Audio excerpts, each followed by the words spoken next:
Aleanca Kroate, Kosovës dhe Shqipërisë, ndërmjet Kroacisë, Kosovës dhe Shqipërisë, është,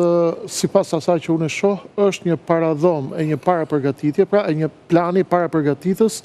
për situatat e reja dhe për rrjeshtimet e reja gjeopolitike,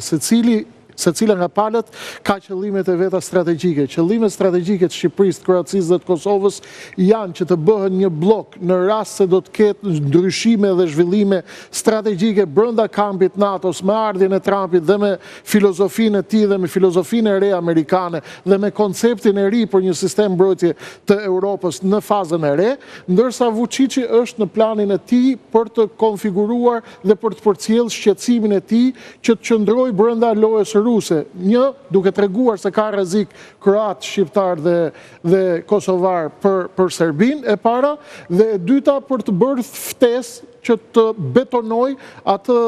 marrëveshjen apo të aleancën e dytë ballkanike e cila pritet të ndodhë që është ndërmjet Serbisë, Hungarisë dhe Rumanisë. Tashmë pritet shohim se ku do të shkojë Maqedonia e Veriut, a do të bëhet pjesë e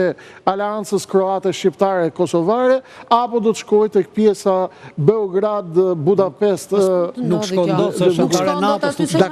Dakord, por deri tani fakti që ka ndenjur të heshtur dhe deri në këtë moment fakti që ka ndenjur as këtu as atje kanë futur në Turqi në lojë. Është Turqia e cila ajo për nevojat e veta po futet me një plan tjetër, me një plan B, duke bërë një marrëveshje që e përfshin edhe Maqedoninë brenda. Pra, ajo që është duke ndodhur në rajonin e Ballkanit është një plan i detajuar, i përgatitur sipas mendimit tim nga NATO, e cila po përgatitet për periudhën e re gjeopolitike në kushtet e NATO.